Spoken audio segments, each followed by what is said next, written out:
श्रीमद् भागवत महापुराण की कथा का श्रवण करने के लिए आज हम पुनः एक बार फिर इस महीने की आखिरी पे 31 जुलाई 2020 पर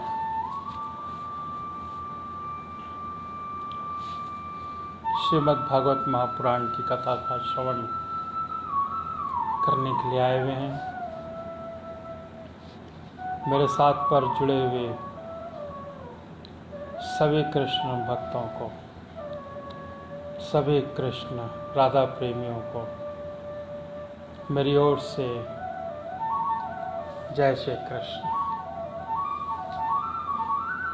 राधे राधे।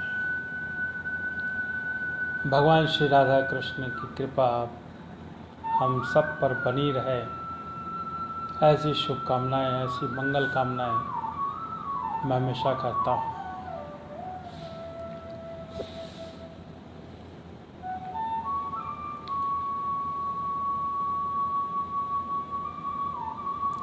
इस भागवत महापुराण की कथा को सुनने के लिए हम अपने YouTube चैनल पर भी दे रहे हैं। वहाँ पर भी आप सब्सक्राइब करके श्रीमद् भागवत महापुराण की कथा का श्रवण शुरू से लेकर अब तक सुन सकते हैं।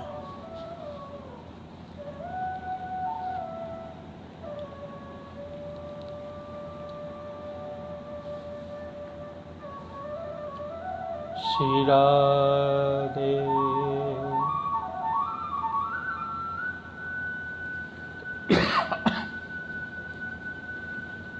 श्री राधे राधे कृष्णा राधे कृष्णा। 4 बजने पर मंगलाचारण गुरुचारण करने के बाद पर हम श्रीमद् भागवत महापुराण की कथा को प्रारंभ करेंगे। ओम श्री राधाय नमः। राधे कृष्णा राधे कृष्णा राधे कृष्णा राधे कृष्णा। कृष्ण कृष्णा राधे राधे राधे कृष्णा राधे कृष्णा। कृष्ण कृष्णा राधे राधे राधे कृष्णा राधे कृष्णा राधे कृष्णा राधे कृष्णा। कृष्ण कृष्णा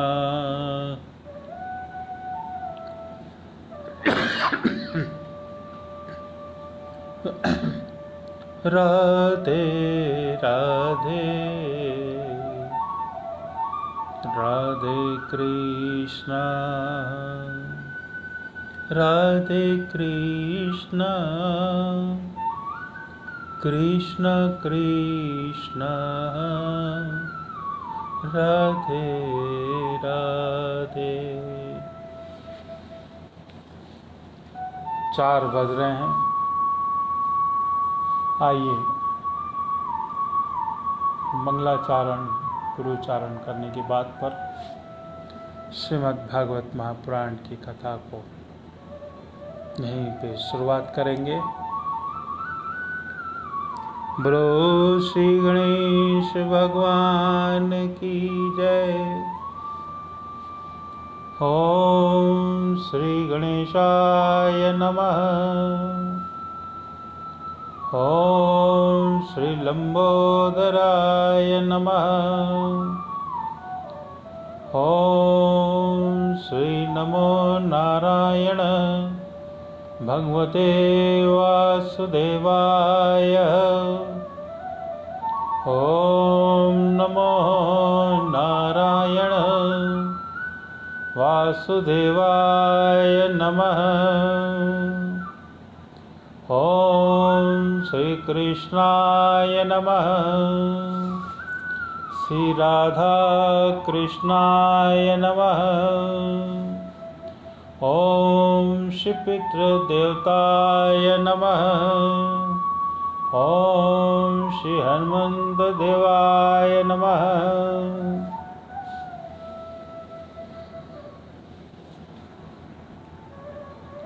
तमेव माता स पिता स त्वमेव। त्वमेव बन्धु सखास्त्वमेव। त्वमेव विद्या द्रविणं त्वमेव। त्वमेव सर्वं मम देव देवा। गुरु ब्रह्मा गुरु विष्णु गुरुदेवो महेश्वराय। गुरु साक्षात् परब्रह्म तस्मै श्री गुरुवे नमः। मंगलम भगवान विष्णु मंगलम गरुड़ध्वज मंगलम पुंडरीकाक्षाय मंगलाय तनो हरि।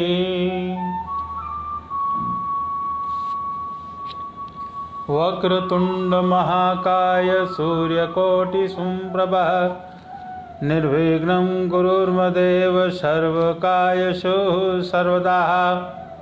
एकदन्तो महाबुद्धि सर्वेषु गणनायकः सर्वसिद्धकरो देवा गौरीपुत्र विनायकः। सिन्दूरवर्णं द्विभुजं गणेशं लम्बोदरं पद्मदले निविष्टं ब्रह्मादिदेव्य परिसेव्यमानं सिद्धं युक्तं तं प्रणमामि देवम्।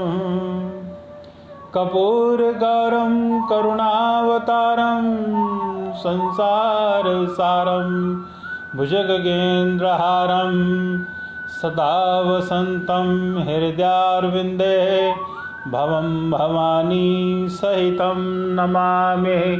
भवं भवानी सहितं नमामि। ओम शांताकारं भुजगशयनं पद्मनाभं सुरेशं विश्वाधारं गगनसदृशं मेघवर्णं सुभाग्यं लक्ष्मीकान्तं कमलनयनं योगनिवृधानगम्यं वन्दे विष्णुं भवहरं सर्वलोकैकनाथम्। बोलो श्री नमो नारायण नारायण नारायण। बोले श्री राधा कृष्ण भगवान की जय। बोलो श्रीमद् भागवत महापुराण की जय। बोलो श्री हनुमंत लाल की जय। बोलो श्री वृंदावन बिहारी लाल की जय। बोलो श्री बांके बिहारी लाल की जय। जय जय श्री राधे राधे।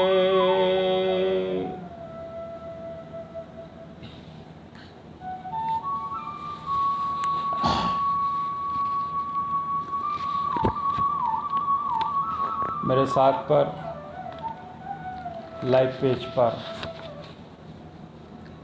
सभी कृष्ण भक्तों का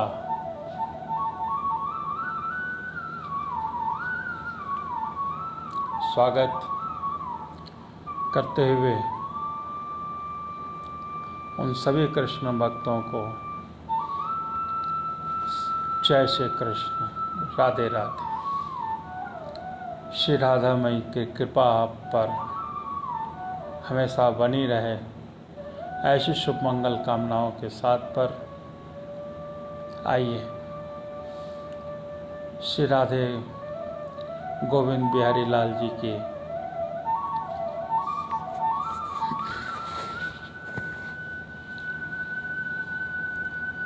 थोड़ी हम कृपा बरसाने की कोशिश करते हैं। सभी कृष्ण भक्तों से निवेदन है कि आप जहाँ पर भी हैं, आप अपने लड्डू गोपाल श्री राधा कृष्ण भगवान को निहारते रहें, देखते रहें। आज आप अपने मन को वृंदावन ले चलें, वहाँ की मनोरम झांकी को देखें। राधा कृष्ण भगवान की मूर्ति को आप देखें। आज राधे कृष्ण की जो मूर्ति है, जो उनका श्रृंगार किया हुआ है, भगवान श्री कृष्ण को आप देखेंगे कि आप अपने आँखों से पीताम्बर बिल्कुल पहने हुए हैं, रेशमी पीताम्बर है, कंधे पर बिल्कुल हरा दुपट्टा है और राधा रानी जो है मैरून कलर की पोशाक घाघरा पहनी हुई है, हाथों पे गजरारे हैं, बालों पर घुंघरालू बाल गजरारे हैं। बहुत ही मनोरम दृश्य। आज ऐसा मालूम पड़ रहा है कि राधा रानी की कृपा सचमुच आज बरसेगी। सवाल ये उठता है कि हम अपने मन से उन्हें कितना पुकारते हैं। तो आइए सब मेरे साथ पर आज राधे गोविंद बिहारी का जाप करते हैं। 5 मिनट पहले आप अपने आप को वृंदावन ले चलें।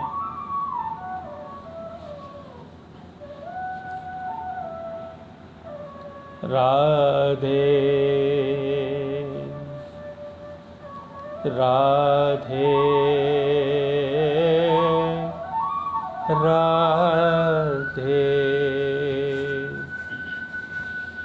राधे गोविंद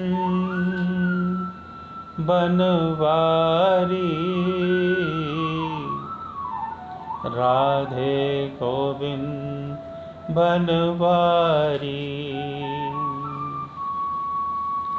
बहुत ही मनोरम दृश्य है। आप अपने आप को वृंदावन ले चलें। सामने पर राधा रानी बिल्कुल खड़ी हैं। बस आपको अपना एक पैर राधा रानी के पास पहुंचाना है। अपने आप को अपने आँखों से राधा रानी के चरणों का दर्शन करें और साथ में भगवान श्री कृष्ण जी उनके साथ में हैं। अपने आप को बिल्कुल राधा रानी के चरणों पर लगा दीजिए आज। फिर देखिए कि राधा रानी आज बिल्कुल आपको अपने पास में बुला लेती हैं और अपनी कृपा जो है बिल्कुल बरसाती हैं अपने साथ पर।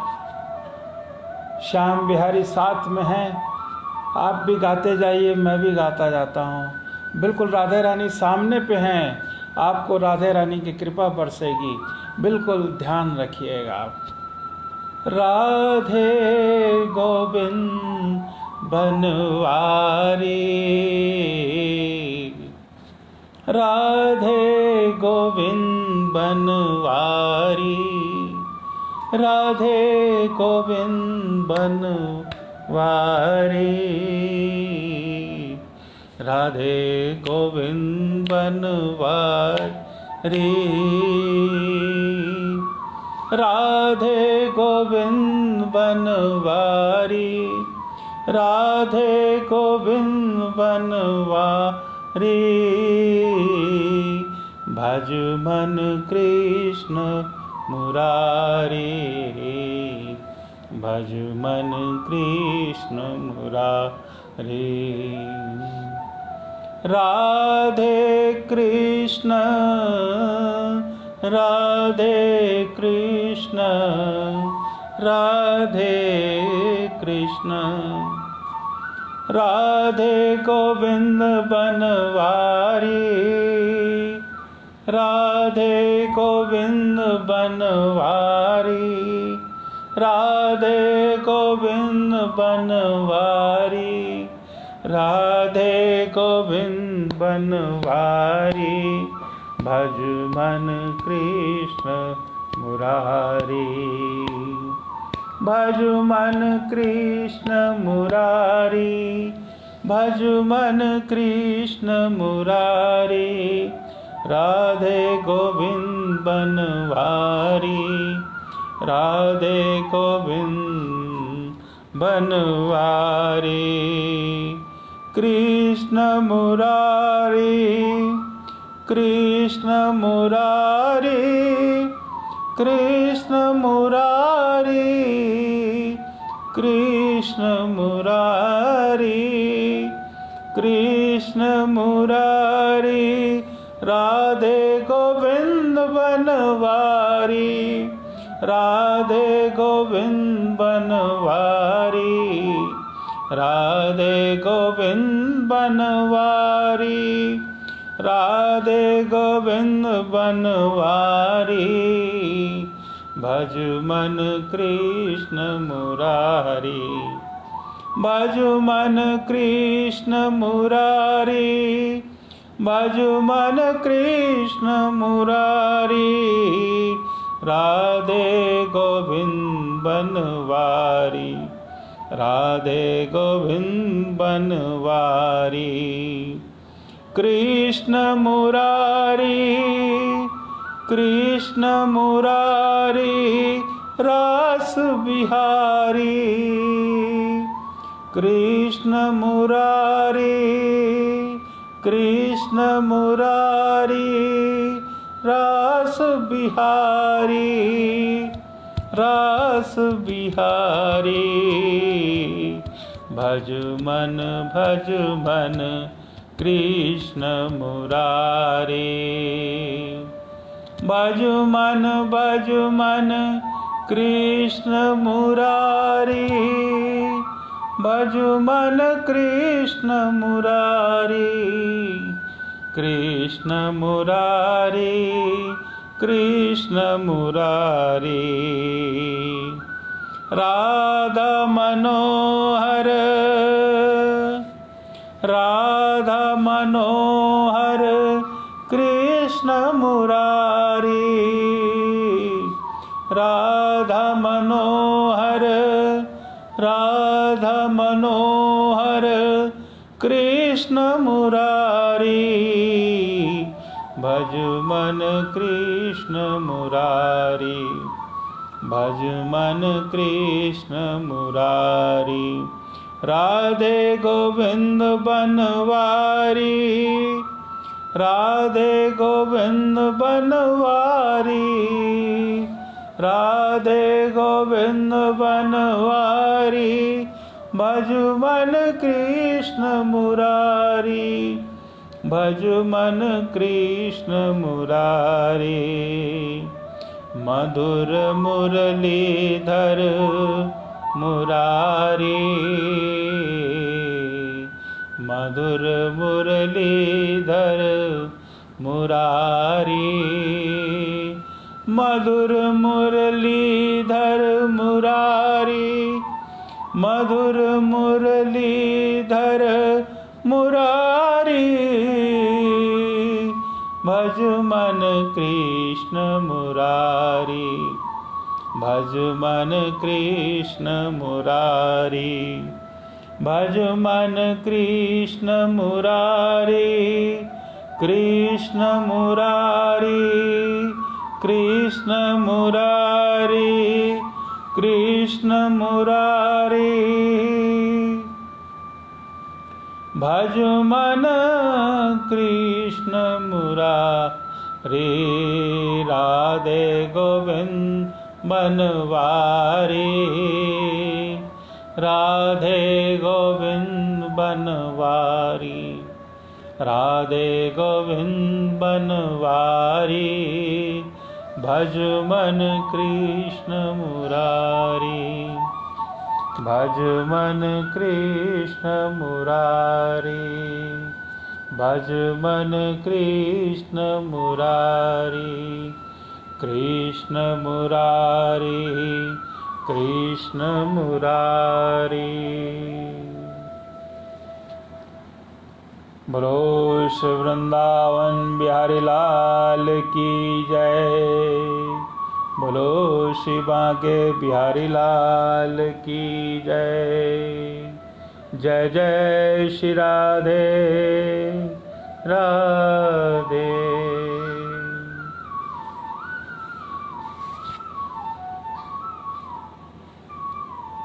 मेरे साथ पर श्रीमद् भागवत महापुराण की कथा को सुनने के लिए सभी कृष्ण प्रेमियों को जय श्री कृष्ण, राधे राधे।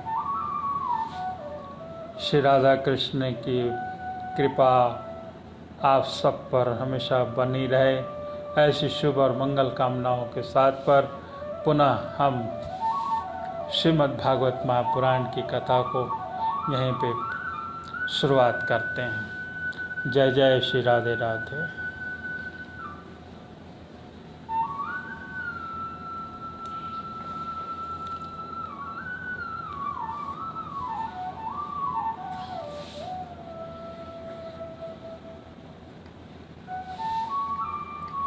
जय श्री राधे राधे।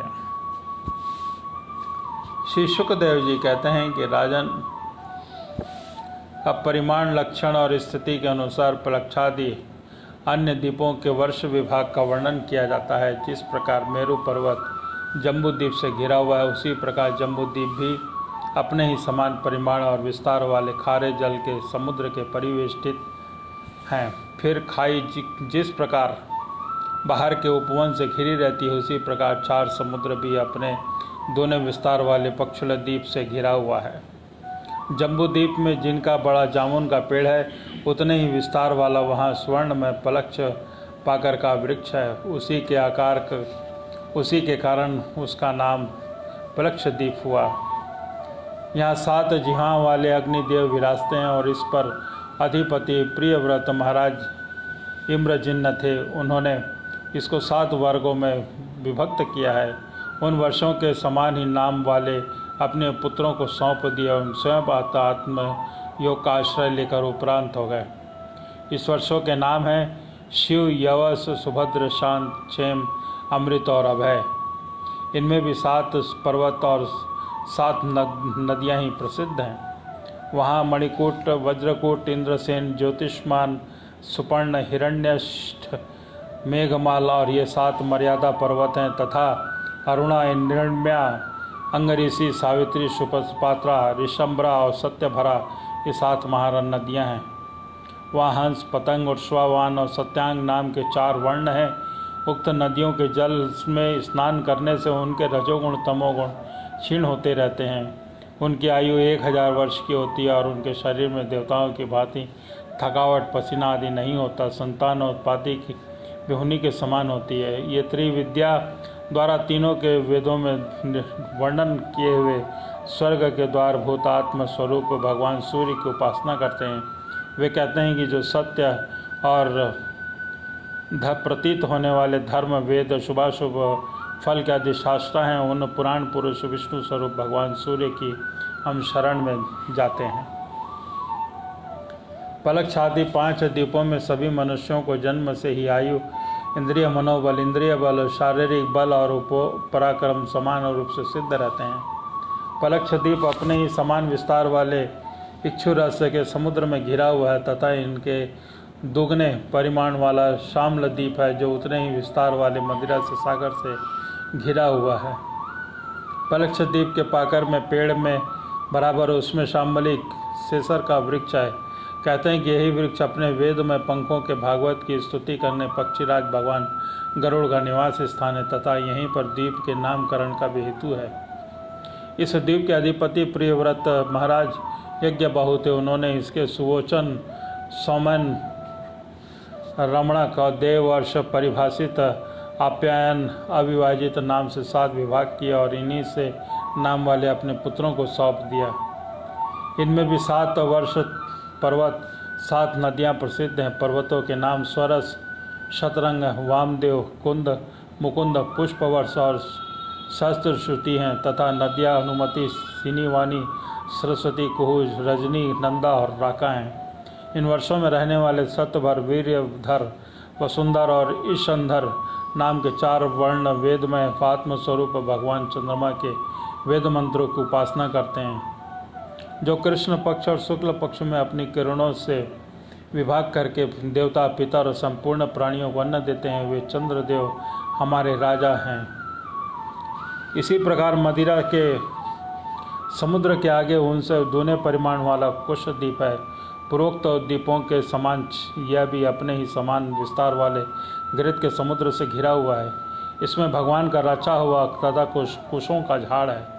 उसी से यह द्वीप का नाम निश्चित हुआ है। वह अग्निदेव के समान अपनी कोमल शिखाओं की कांति के समस्त दिशाओं को प्रकाशित करता रहता है। राजा ने इस द्वीप के अधिपति प्रियव्रत महाराज हिरण्य रेता थे।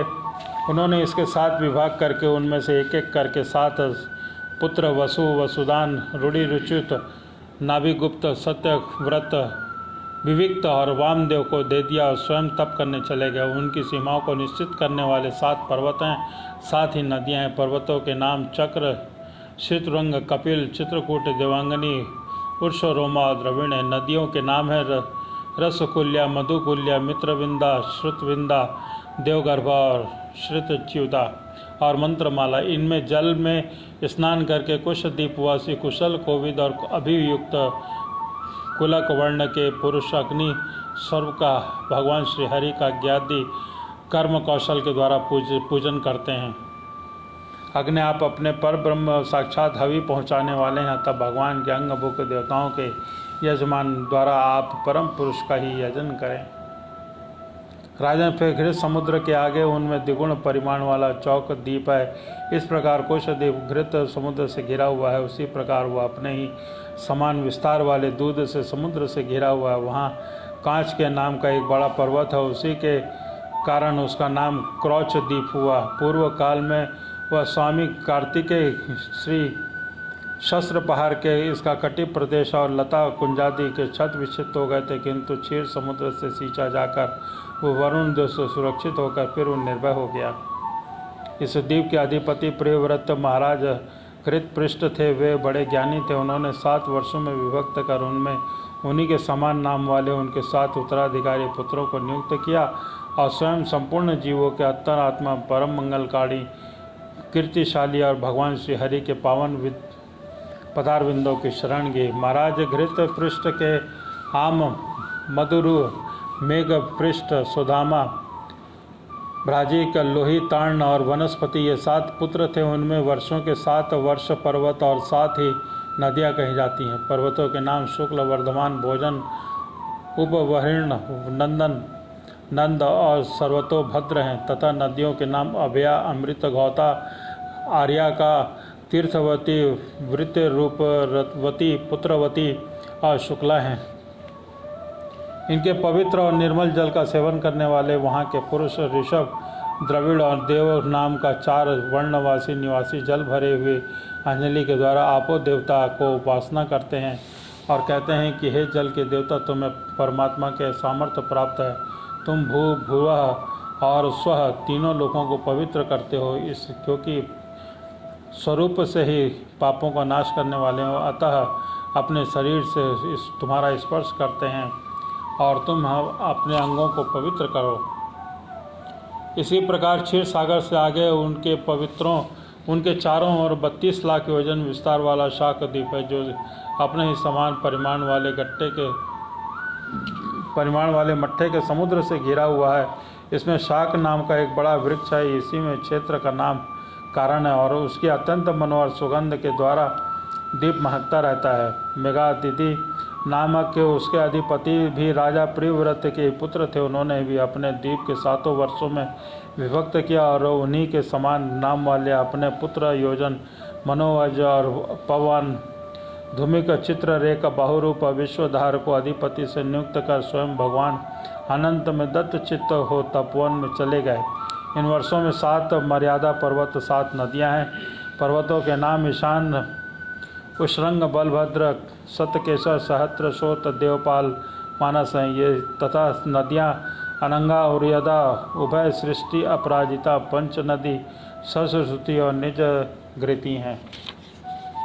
उस वर्ष के व्रत, सत्यव्रत, दान व्रत, अनुव्रत नामक पुरुष प्राणायाम के द्वारा अपने रजोगुण तमोगुण को क्षीण कर महान समाधि के द्वारा वायु रूप श्रीहरि की आराधना करते हैं, जो ब्रह्मादि वृत्त रूपी अपनी ध्वजाओं के कारण प्राणियों के भीतर प्रवेश करके उनका पालन करते हैं। संपूर्ण दृश्य को जगत उनके अधीन है। वे साक्षात अंतर्यामी भगवान हमारी रक्षा करें। इसी तरह मट्ठे के समुद्र के आगे उनके चारों ओर उनके दुगने विस्तार वाला पुष्कर द्वीप है। वह चारों ओर से अपने ही समान विस्तार वाले मीठे जल की समुद्र से घिरा है। वहाँ अग्नि की शिखा के समान देव यानी लाखों स्वर्णमय पंखड़ियों वाला एक बड़ा ही पुष्कर कमल है, जो ब्रह्मा जी का आसन माना जाता है। उन द्वीप के बीचों बीच एक पूर्वी और पश्चिमी विभागों का मर्यादा निश्चित करने वाला मानसरोवर नाम का एक पर्वत है। यह 10,000 योजन ऊंचा और उतना ही लंबा है। उसके ऊपर चारों दिशाओं में इंद्रादि लोकपालों की 4 पुरियां हैं। इन पर मेरु पर्वत के चारों घूमने वाले सूर्य के रथ का 600 वर्षों पहिया देवताओं के दिन और रात अर्थात उत्तरायण और दक्षिणायन के क्रम सर्वदा घूमता रहता है। उस द्वीप का अधिपति प्रियव्रत वितिहोत्र भी अपने रमणक पुत्र और घातकी को दोनों वर्षों का अधिपति बनाकर स्वयं अपने बड़े भाइयों के समान भगवत सेवा में ही तत्पर लगे रहता है, और वहाँ के निवासी ब्रह्म रूप भगवान श्री हरि की बास्य लोक आदि प्राप्ति कराने वाले कर्मों की आराधना करने वाले इस प्रकार की स्तुति करते हैं, जो साक्षात कर्म फल स्वरूप उस परमेश्वर में ही जिनकी पूर्ण स्थिति है तथा जिनकी सब लोग पूजा करते हैं। ब्रह्म ज्ञान के साधन रूप उन अद्वितीय शांत स्वरूप ब्रह्म मूर्ति भगवान को मेरा नमस्कार है। सुखदेव जी कहते हैं कि राजन, इसके आगे लोकालोक नाम का पर्वत है। यह पृथ्वी के ओर सूर्य आदि के द्वारा प्रकाशित और प्रकाशित दोनों प्रदेशों के बीच में उनके विभाग करने के लिए स्थित है। मेरु से लेकर मानसरोवर पर्वत तक जितना अंतर है उतनी ही में भूमि शुद्धों तक समुद्र के उस ओर भी है। उसके आगे स्वर्णमयी भूमि है जो दर्पण के समान स्वच्छ है। इसमें गिरी हुई कोई वस्तु फिर नहीं मिलती, इसलिए वहाँ देवताओं के अतिरिक्त और कोई प्राणी नहीं रहता। लोकालोक पर्वत सूर्य आदि से प्रकाशित अप्रकाशित भूभागों के बीच में ही इससे इसका नाम पड़ा है। इसमें परमानंद में त्रिलोकी के बाहर इसके चारों ओर सीमाओं के रूप में स्थापित किया। यह इतना ऊंचा और लंबा है कि इसकी ओर तीनों लोकों को प्रकाशित करने वाले सूर्य से लेकर ध्रुव पर्यंत समस्त ज्योतिर्मंडल की किरणें दूसरी ओर नहीं जा सकती हैं। विद्वानों ने प्रमाण, लक्षण और स्थिति के अनुसार संपूर्ण लोकों को इतना ही विस्तार बतलाया है। यह समस्त भूगोल 50 करोड़ योजन है। इसका चौथाई भाग 18.5 करोड़ योजन विस्तार वाला यह लोकालोक पर्वत है। इसके ऊपर चारों दिशाओं में समस्त संसार के गुरु स्वयंभू ब्रह्मा जी ने संपूर्ण लोगों की स्थिति के लिए ऋषभ, पुष्कर, चूड़ और वामन अपराजित नाम के 4 गजराज नियुक्त किए हैं। इन दिग्गजों को अपने अंश स्वरूप इंद्रादि लोकपालों की विविध शक्तियों की वृद्धि तथा समस्त लोगों के कल्याण के लिए परमेश्वर अधिपति सर्वांतर्यामी परम पुरुष श्री हरि विकोसेन आदि पार्षदों सहित इस पर्वत पर घोर सब और विराजते हैं तथा अपने विशुद्ध सत्व को जो धर्म, ज्ञान, वैराग्य, ऐश्वर्य आदि 8 महासिद्धियों से संपन्न है धारण किए हुए हैं, और उनके चरण कमलों में शंख, चक्र, चक्रादि आयुष सुशोभित होते हैं। इस प्रकार अपनी योग माया से रचे हुए विविध लोगों की अव्यवस्था से सुरक्षित रखने के लिए वे इसी लीलामय कल्प के अंत तक वहाँ सब और रहते हैं। लोकालोक अंतर्वर्ती भूभाग का जितना विस्तार है उन्हीं से उनकी ओर आलोक प्रदेश की परिमाण की व्याख्या समझ लेनी चाहिए। उनके आगे तो केवल योगेश्वरों को ठीक ठीक गति हो सकती है। राजन, स्वर्ग और पृथ्वी के बीच जो ब्रह्मांड का केंद्र है वही सूर्य की स्थिति है और सूर्य ब्रह्मांड लोक बीच में सब ओर से 25 करोड़ योजन का अंतर है। सूर्य इस मृत अर्थात मरे हुए अंड में विराज रूप से विरसते हैं और इसी का नाम मार्तंड हुआ। ये हिरण्यमय ब्रह्मांड से प्रकट हुए हैं, इसलिए इसे हिरण्यगर्भ भी कहते हैं। सूर्य के द्वारा ही दिशा, आकाश और अंतरिक्ष लोक, भूलोक, स्वर्ग, मोक्ष के प्रदेश, नरक और रसातल तथा अन्य समस्त भागों का विभाग होता है। सूर्य ही देवता, निर्यक, मनुष्य, शरीर, सरीप, लता, वृक्षादि समस्त जीव समूहों के आत्मा निंद्राति के अधिष्ठाता हैं। बोलो श्री नारायण भगवान की जय। शुकदेव जी कहते हैं कि राजन, परिमाण और लक्षणों के सहित इस भूमंडल का कुल इतना ही विस्तार है जो तुमने बता दिया, हमने बताया। इसी के अनुसार विद्वान लोग गोलोक का भी परिमाण बताते हैं। जिस प्रकार चना मटर आदि के दलों को एक एक का स्वरूप जान लेने से दूसरे का भी जाना जा सकता है, उसी प्रकार भूलोक के परिमाण से गुदोलोक का भी परिमाण जान लेना चाहिए।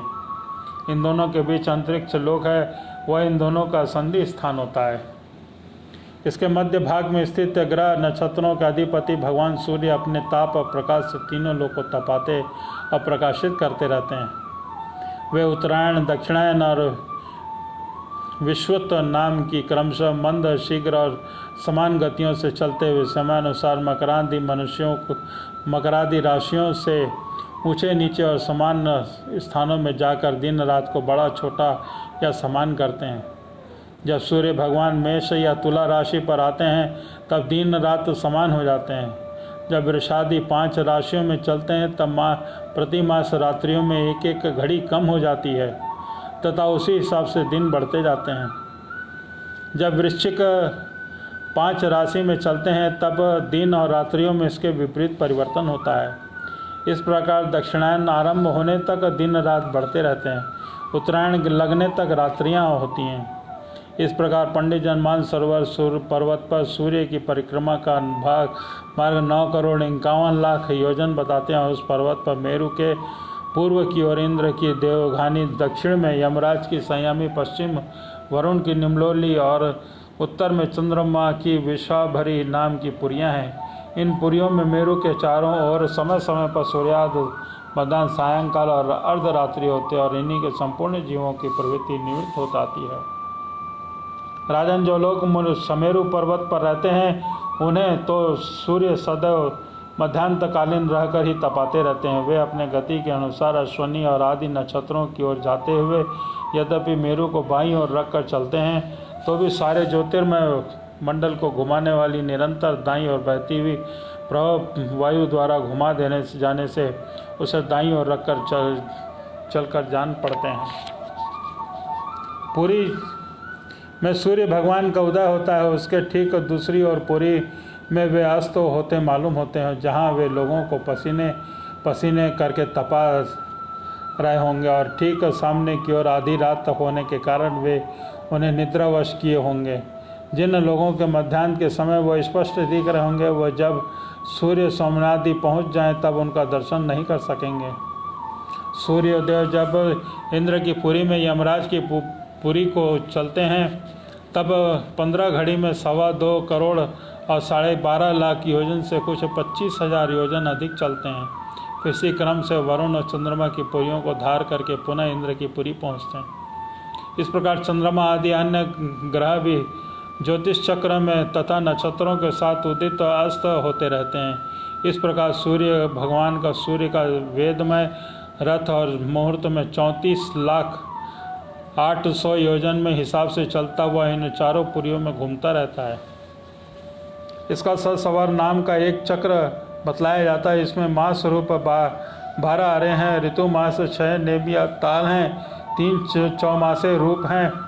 इन रथ की धुरी का एक सिरा मेरू पर्वत चोटी पर है, दूसरा मानसरोवर पर्वत पर है।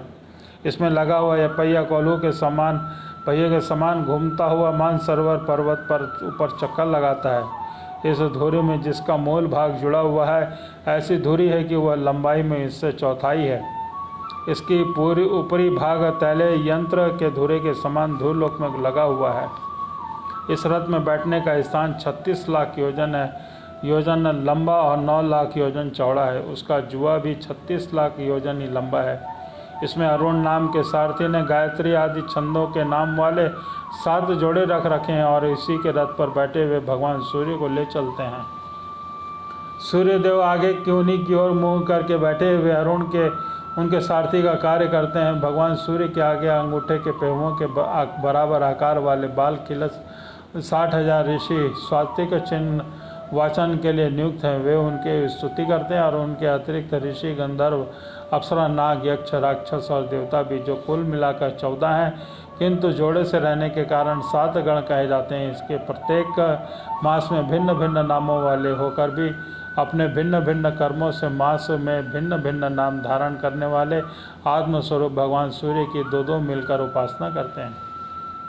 इस पर भगवान सूर्य भूमंडल के 9 करोड़ 51 लाख योजन लंबे घेरे में प्रत्येक क्षण में 2000 योजन की दूरी पार कर लेते हैं। बोलो श्री नारायण भगवान की जय। बोलो सूर्य भगवान की जय। राजा परीक्षित ने पूछा कि भगवान, आपने जो कहा कि यद्यपि भगवान सूर्य के राशियों और जाते समय मेरु और ध्रुव के दाईं ओर रखकर चलते हुए मालूम होते हैं, किंतु वस्तुतः उनकी दक्षिणावर्त नहीं होती, और इस विषय में हम किस प्रकार समझें। शुक्रदेव जी ने कहा कि राजन, जैसे कुम्हार के घूमते हुए चाक पर बैठकर उनके साथ घूमती हुई चींटी आदि अनेक गति भिन्न है, क्योंकि वह भिन्न भिन्न समय के चक्र से भिन्न भिन्न स्थानों से देखी जाती है।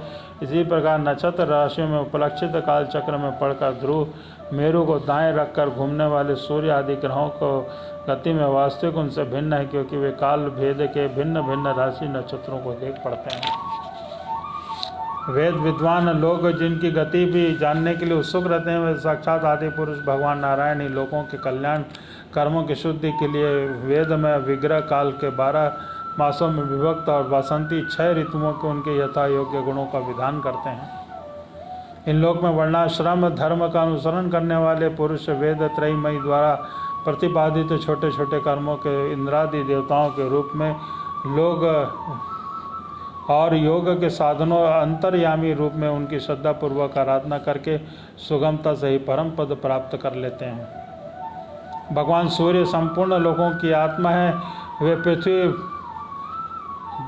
पुद्रलोक के मध्य में आकाश मंडल के भीतर कालचक्र में स्थित होकर 12 मासों को भोगते हैं और सत्संवर के अव्यय हैं और मेष आदि राशियों के नाम से प्रसिद्ध है। इनमें से प्रत्येक मास चंद्रमानस के शुक्ल और कृष्ण पक्ष का पितृमान के 1 रात और 1 दिन का तथा सौरमान के 2.25 नक्षत्र बताया गया है। कितने काल में सूर्य देव और सत्संवर का 6ठा भाग भोगते हैं, उसका यह अव्यय ऋतु कहा गया है। आकाश में भगवान सूर्य का जितना मार्य है, उसका आधा ही वे अपने जितने समय में पार कर लेते हैं उसे आयन कहते हैं, तथा जितने समय में अपनी मंद तीव्र समान गति से स्वर्ग और पृथ्वी मंडल में सहित पूरे आकाश का चक्कर लगा जाते हैं, अव्यय भेद से संसवर परिवार सर इंडा सर अनुसर तथा वत्सर कहते हैं। इसी प्रकार सूर्य की किरणों में 1 लाख योजन ऊपर चंद्रमा है और उनकी चाल बहुत तेज है, इसलिए वह सब नक्षत्रों से आगे रहता है। वह सूर्य के 1 वर्ष के मार्ग को 1 मास में तथा 1 मास के मार्ग को 2.25 दिन में तथा 1 पक्ष के मार्ग को 1 ही दिन में तय कर लेता है। यह कृष्ण पक्ष में क्षीण होती हुई कलाओं में पितृगण का शुक्ल पक्ष में बढ़ोतरी हुई और कलाओं से देवताओं के दिन रात का विभाग करता है तथा 30-30 मुहूर्तों में 1-1 नक्षत्र को पार करता है और अन्नमय और अमृतमय होने के कारण ये समस्त जीवन का प्राण और जीवन है। ये जो 16 कलाओं में युक्त मनोमय अन्नमय और अमृतमय पुरुष स्वरूप भगवान चंद्रमा है, वही देवता पितर मनुष्य भूत पशु पक्षी मृतसृप और वसा वृक्षादि समस्त प्राणियों के प्राणों का पोषण करते हैं, इसलिए उन्हें सर्वमय कहते हैं। चंद्रमा के 3 लाख योजन ऊपर अभिविजित सहित 28 नक्षत्र हैं, उनमें भगवान इन्हें काल चक्र में नियुक्त कर रखा है। अतः मेरु की दाईं ओर रखकर घूमते रहते हैं और इनमें 2 लाख योजन ऊपर शुक्र दिखाई देता है। सूर्य की गति मंद है और इसकी गति के अतिरिक्त उन्हीं के समान कभी आगे कभी पीछे कभी साथ साथ रहकर चलता है। यह वर्षा करने वाला ग्रह है, इसलिए लोगों को इसकी प्राय सर्वदा अनुकूलता रहती है और इसमें ऐसा अनुमान रहता है कि वर्षा रोकने वाले ग्रहों को शांत कर देता है। शुक्र की गति के साथ साथ बुध की भी व्याख्या हो गई। शुक्र के अनुसार बुध की गति भी समझ लेनी चाहिए। यह चंद्रमा का पुत्र शुक्र से 2.25 लाख योजन है। यह प्रायः मंगलकारी है, किंतु जब सूर्य की गति उल्लंघन करके चलता है तब बहुत अधिक आंधी, बादल और सूखे के समान सूचना देता है। सबसे 2 लाख योजन मंगल है। यदि वह वक्र गति से न चले तो एक एक राशि को 3-3 पक्ष में भोगता हुआ 12 राशियों को पार करता है और अशुभ ग्रह प्रायः अमंगल सूचक होता है। इसके ऊपर 2 लाख योजन की दूरी पर भगवान बृहस्पति जी हैं। वे वक्र गति से न चलें तो एक एक राशि को एक एक वर्ष में भोगते हैं और प्रायः ब्राह्मण कुल के लिए अनुकूल रहते हैं। बृहस्पति से 2 लाख योजन ऊपर शनिचर दिखाई देते हैं। ये 30 महीने तक का एक एक राशि में रहते हैं तथा इन्हें सब राशियों को पार करने में 30 वर्ष लग जाते हैं। ये प्रायः सभी के लिए अशांति कारक होते हैं। इनके ऊपर 11 लाख योजन की दूरी पर कश्यप आदि सप्त ऋषि दिखाई देते हैं। ये सब लोगों को मंगल कामना करते हैं और भगवान विष्णु के परम पद ध्रुव लोक को प्रदक्षिणा किया करते हैं। बोलो श्री नारायण भगवान की जय।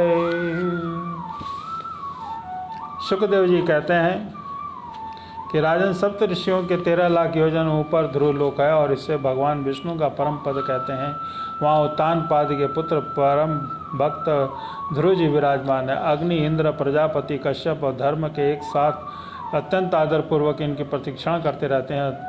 अब भी कल्प पर्यंत रहने वाले लोक इन्हीं के आधार पर स्थित हैं तथा इसका लोक का प्रभाव हम पहले वर्णन कर चुके हैं। सदा जागते रहने वाले अव्यक्ति भगवान काल के द्वारा जो ग्रह, नक्षत्र आदि ज्योतिर्गण निरंतर बताए जाते हैं, भगवान के ध्रुव के लोक के इस सब के आधार स्तंभ रूप से नियुक्त किया गया है। अतः एक ही स्थान पर रहकर सदा प्रकाशित होता है। जिस प्रकार दाएं चलाने पर समय अनाज को खूंदने वाले पशु छोटी, बड़ी और मध्यम रस्सी के बंध कर क्रमशः निकट, दूर और मध्य में रहकर खंभे के चारों ओर मंडल में बांधकर घूमते रहते हैं, उसी प्रकार सारे नक्षत्र, ग्रहगण बाहर भीतर के क्रमशः इस प्रकार काल चक्र में नियुक्त होकर ध्रुव लोक का ही आश्रय होकर वायु की प्रेरणा से कल्प के अंत तक घूमते रहते हैं। जिस प्रकार मेघ, बाज आदि पक्षी अपने कर्मों की सहायता से वायु के अधीन रहकर आकाश में उड़ते रहते हैं, उसी प्रकार वे ज्योतिर्गण भी प्रकृति और पुरुष के संयोगवश अपने कर्म के अनुसार चक्कर काटते रहते हैं और पृथ्वी पर गिरते नहीं हैं।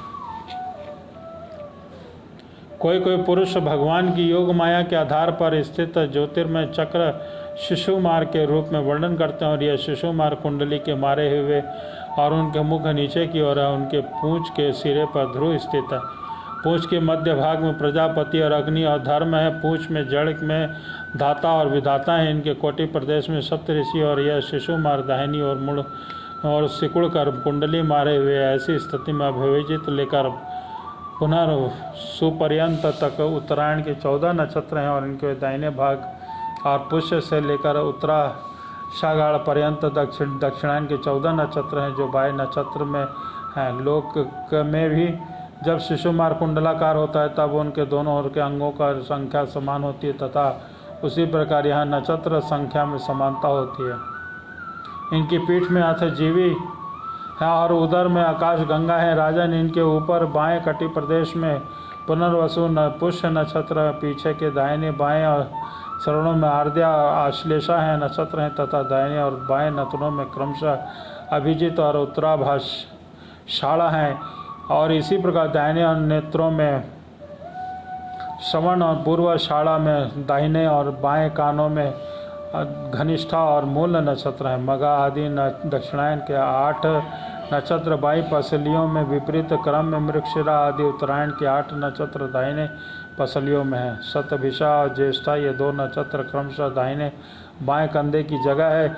इसकी ऊपर थुतनी में अगस्त्य, नीचे में टोडी के नक्षत्र रूप में यम, मुखों में मंगल, लिंग प्रदेश में शनि और कुमुद में बृहस्पति, छाती में सूर्य, हृदय में नारायण और मन में चंद्रमा, नाभि में शुक्र, स्तनों में अश्विनी कुमार, प्राण और अपान में बुध, गले में राहु और समस्त अंगों में केतु और रोमों में संपूर्ण तारागण स्थित होता है। राजन, यह भगवान विष्णु का सर्व वेदमय स्वरूप है। इसके नृत्य प्रति सायंकाल के समय पवित्र और मौन होकर दर्शन करते हुए चिंतन करना चाहिए तथा इस मंत्र का जप करते हुए भगवान के स्तुति करनी चाहिए। संपूर्ण ज्योतिर्गणों के आश्रय काल चक्र स्वरूप सर्व देवताधिपति परम पुरुष परमात्मा का हम नमस्कार कर पूर्वक ध्यान करते हैं। यह नक्षत्र ताराओं के रूप में भगवान का अधीश्वर रूप प्रकाशित हो रहा है। यह संपूर्ण उपयुक्त मंत्र का जप करने वाले पुरुषों के पाप को नष्ट कर देता है। जो पुरुष मध्यान्ह, सायं, प्रातः तीनों काल में इस आदि वैदिक स्वरूप का नित्य प्रति चिंतन और वंदन करता है, उस समय किए हुए पाप को तुरंत नष्ट हो जाता है। बोलो श्री नारायण भगवान की जय। सुखदेव जी कहते हैं, परीक्षित, कुछ लोगों का कथन है कि सूर्य से 10,000 योजन नीचे राहु और नक्षत्रों के समान घूमता है। इससे भगवान की कृपा से देवज्ञ ग्रह प्राप्त किया जाता है। स्वयं सिंह कीर्ति का वसुराधम होने के कारण किसी प्रकार इस पद के योग्य नहीं है और इसके जन्म और कर्मों का हम आगे वर्णन करेंगे। सूर्य के अनंत तपता हुआ मंडल है। इसका विस्तार 10,000 योजन बतलाया जाता है और इसी प्रकार चंद्रमंडल का विस्तार 12,000 योजन है। राहु का 13,000 योजन है। अमृतपान के समय राहु देवता भी देवता के वेश में सूर्य और चंद्रमा के बीच में आकार कर बैठ गया था। उस समय सूर्य और चंद्रमा ने इसका भेद खोल दिया था। उस वैर को याद करके यह अमावस्या और पूर्णिमा के दिन उन पर आक्रमण करता है। यह देखकर भगवान ने सूर्य और चंद्रमा की रक्षा के लिए उन दोनों के पास अपने प्रिय आयुध और सुदर्शन चक्र को नियुक्त कर दिया है। वह निरंतर घूमता रहता है। इसके लिए राहु असद्य तेज अग्नि और चित्त होकर मुहूर्तमान उनके सामने टिककर फिर सहसा लौट आता है। उतनी ही देर में उनके सामने ठहरने को लोग ग्रहण कहते हैं। राहु से 10,000 योजन नीचे सिद्ध, चारण और विद्याचर आदि के स्थान है। उनके जहाँ ऊंच नीचे तक वायु की गति है, बादल दिखाई देते हैं, अंतरिक्ष लोक है। यह यक्ष, राक्षस, पिशाच, प्रेत और भूतों का विहार स्थल है। उसके नीचे 100 योजन की दूरी पर यह पृथ्वी है, जहाँ तक हंस, गिद्ध, बाज और गरुड़ आदि प्रधान पक्षी उड़ सकते हैं, वहीं तक इसकी सीमा है। पृथ्वी के विस्तार और स्थित आदि का वर्णन तो हो चुका है। पहले भी इसके नीचे असल, वितल और सुतल, तलातल, महातल और रसातल और पाताल नाम के 7 भूविवर हैं। ये एक के एक नीचे 10,000 योजन दूरी पर स्थित हैं और इनमें से प्रत्येक की लंबाई चौड़ाई भी 10,000 योजन है। वे भूमि के बिल भी एक प्रकार के स्वर्ग ही हैं। इनमें से स्वर्ग से अधिक विषय भोग, ऐश्वर्य, आनंद, संतान, सुख और धन संपत्ति हैं। यहाँ के वैभवपूर्ण भवन, उद्यान और क्रीड़ा स्थलों में देव, दानव और नाग तरह तरह की नायाम की क्रीड़ाएँ करते हुए निवास करते हैं और धर्म का पालन करते हैं। उसी के स्त्री, पुत्र, बंधु बांधव और सेवक लोग उससे बड़ा प्रेम करते हैं और सदा प्रसन्न चित्त रहते हैं। उनके भोगों में बाधा डालने वाले स्नादि सामर्थ्य नहीं है। महाराज, इन बिलों में माया दानव की बनाई हुई योजना पूरी है। सोगा से जगमगा रही है, जो जाति सुंदर सुंदर श्रेष्ठ मणियों से रचे हुए हैं। चितवन, भवन, परकोटे, नगर द्वार, सभा भवन, मंदिर, बड़े बड़े आंगन गृहों से सुशोभित हैं तथा जिनकी कृत्रिम भूमि पर नाग व सुरों के जोड़े, कबूतर, तोता, मैना आदि पक्षियाँ किकोल करते रहते हैं। ऐसे पातालाधिपतियों के भवन उन पुरियों की शोभा बढ़ाते हैं। वहाँ के बगीचे भी अपनी शोभा के देवलोक उद्यानों की शोभा को मात करते हैं। उनमें अनेकों वृक्ष हैं, उनकी सुंदरियाँ डाली हैं, फल फूलों की गुच्छों से कोमल कपोलों के पार से झुकी हैं तथा तरह तरह की लताओं से अपने अंग पाश में बांध रखा है, जहाँ निर्मल जल में भरे हुए अनेकों जलाशय हैं। उनमें विविध विहंगों के जोड़े विलास करते हैं और इन वृक्षों की जलाशयों के सुषमा से वे बड़े शोभा पा रहे हैं। उन जलाशयों में रहने वाली मछलियाँ जब खिलवाड़ करती हैं, हुई उछलती हैं, तब उनका जल हिल उठता है। साथ ही जल के ऊपर उगे हुए कमल, मुकुंद और कुल कहार, नील कमल, लाल कमल और शतप्रद कमल आदि समुदाय भी हिलने लगता है और इन कमलों के रहने वाले पक्षी अविराम कीड़ा कौतुक करते हैं, भांति भांति मीठी बोली बोलते हैं और इसे सुनकर इंद्रियों को बड़ा आनंद होता है और इस समय समस्त इंद्रियों को उत्साह छा जाता है। वहाँ सूर्य के प्रकाश जाता नहीं है, इसलिए दिन रात आदि काल विभाग का कोई खटका नहीं होता है। वहाँ के संपूर्ण अंधकार को बड़े बड़े नागों के मस्तकों ने मणियाँ दूर करती हैं और इन लोगों के निवासी जन औषधि, रस, रसायन, अन्न, पान, स्नादि का सेवन करते हैं। वे सभी पदार्थ दिव्य होते हैं और इन दिव्य वस्तुओं को सेवन आदि से मानसिक शारीरिक भोग नहीं लगते तथा झुर्रियाँ पड़ जाना, बाल पक जाना, बुढ़ापा आ जाना, देह का क्रांतिहीन हो जाना, शरीर में दुर्गंध आना, पसीना चूना, थकावट, शिथिलता आना और आयु के साथ शरीर की अवस्थाओं को बदलना, ये विकार नहीं होते। वे सदा सुंदर, स्वस्थ, जवान और शक्तिमान संपन्न होते हैं। उन्य पुरुषों के भगवान के तेज स्वरूप सुदर्शन चक्र के सिवा किसी साध्य के मनुष्य नहीं हो सकते। सुदर्शन चक्र को आते ही भय के कारण असुर मणियों को गर्भपात हो जाता है। अतल लोक में मैं दावन का पुत्र असुर बल रहता है। उसे 96 प्रकार की माया रची है। उनमें से कोई आज भी माया पुरुषों को पाई जाती है, जिसमें एक बार जमाई ली तो उस समय उनके मुख से केवल अपने वर्ण के पुरुषों के रमण करने वाली कामनी, अन्य वर्णों के पुरुषों से भी समागम करने वाली कुसंजलि 3 प्रकार की स्त्रियां उत्पन्न हुई। ये सब लोक में रहने वाले पुरुषों को हाटक नाम का रस पिलाकर संभोग करने में समर्थ में बना लेती है और फिर उनके साथ हाव भाव, चितवन, प्रेममयी मुस्कान, प्रेलालाप और आलिंगन के द्वारा यथेष्ट रमण करती हैं और उस हाटक रस को पीकर मनुष्य मंदाक सा हो जाता है और अपने को 10,000 हाथियों के समान बलवान समझकर मैं ईश्वर हूँ, मैं सिद्ध हूँ, इस प्रकार बढ़ चढ़कर बातें करने लगता है। उसके नीचे वितल लोक में भगवान हाटकेश्वर नामक महादेव जी भी अपने पार्श्वभूत गणों के सहित रहते हुए प्रजापति की सृष्टि के वृद्धि के लिए भवानी के साथ विहार करते हैं। उन दोनों के तेज से वहाँ हाटक नाम की तेज श्रेष्ठ नदी निकलती है और उनके जल को वायु के प्रज्वलित अग्नि बड़े उत्साह से पीता है। वह हाटक नाम का सोना थूकता है, जिनके बने हुए आभूषणों को दैत्य राजवंतरपुरों में स्त्री पुरुष सभी धारण करते हैं।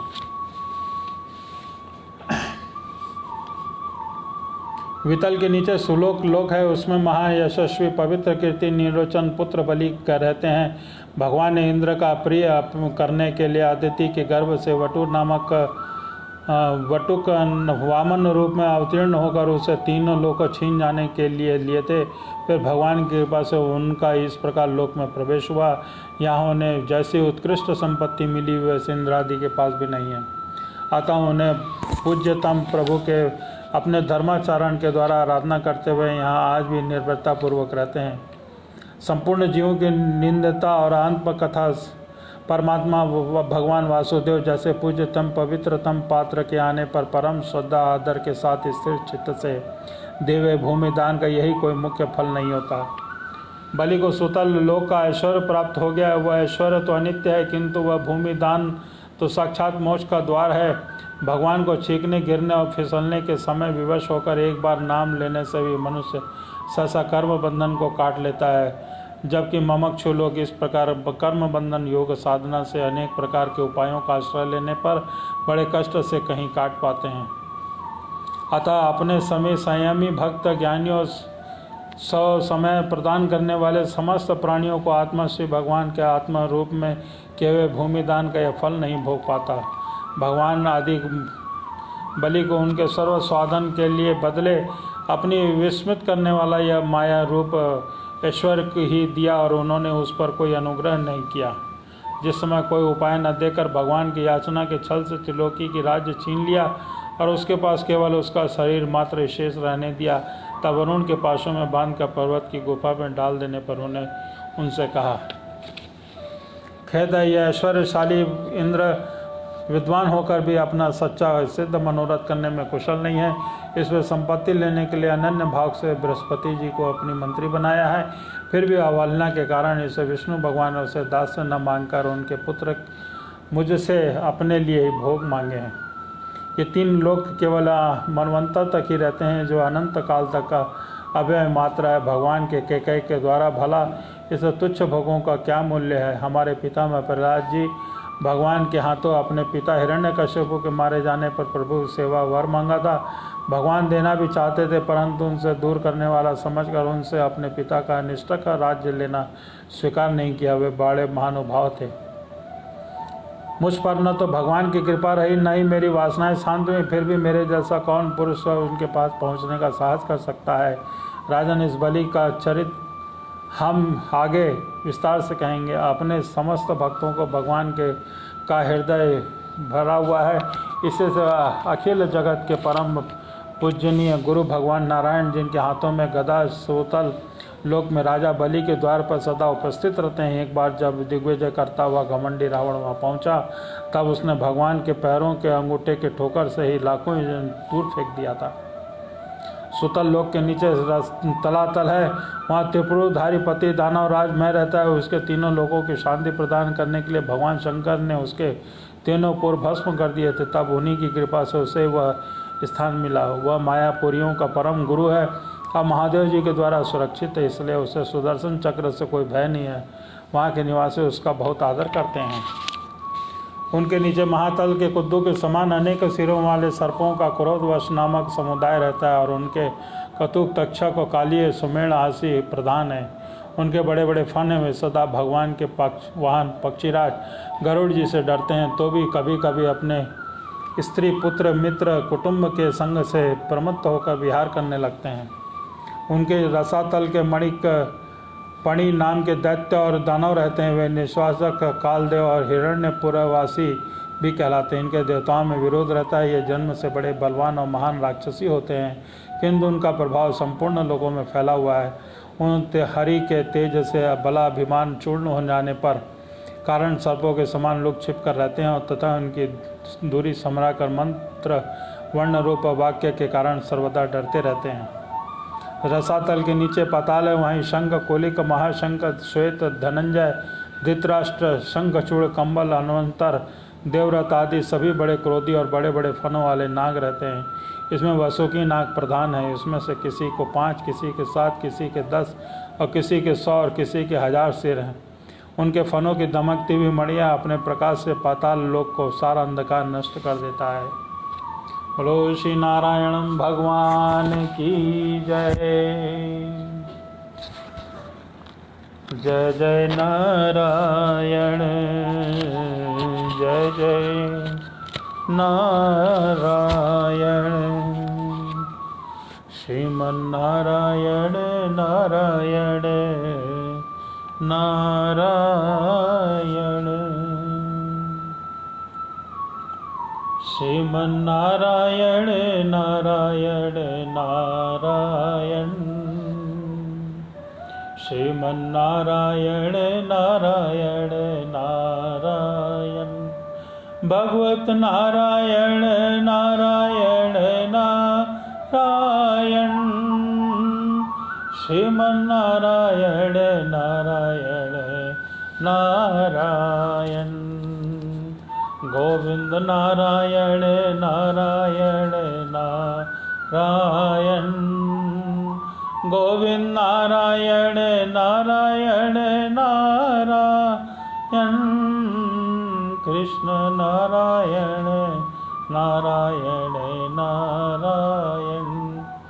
सूर्य नारायण नारायण नारायण। हरि नारायण नारायण नारायण। हरि नारायण नारायण नारायण। कृष्ण नारायण नारायण नारायण। राधा नारायण नारायण नारायण। श्रीमन्नारायण नारायण नारायण, श्रीमन्नारायण नारायण नारायण।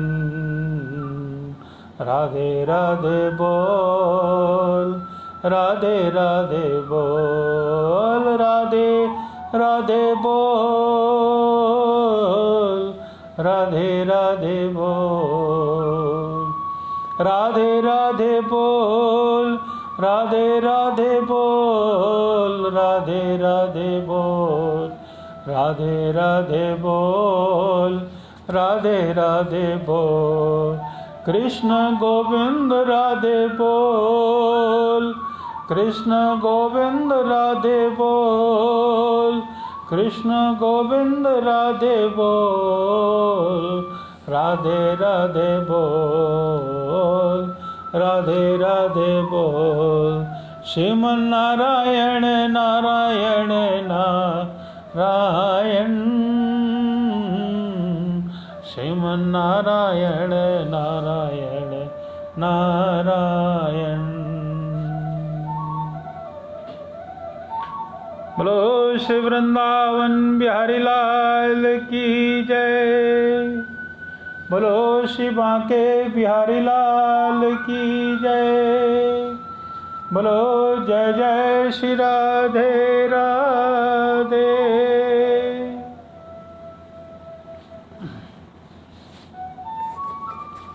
आज की कथा को हम यहीं पे विराम करते हैं। कल पुनः हम 3:55 पर फेसबुक लाइव पर श्रीमद् भागवत महापुराण की कथा को सुनने के लिए पुनः एक बार फिर आएंगे।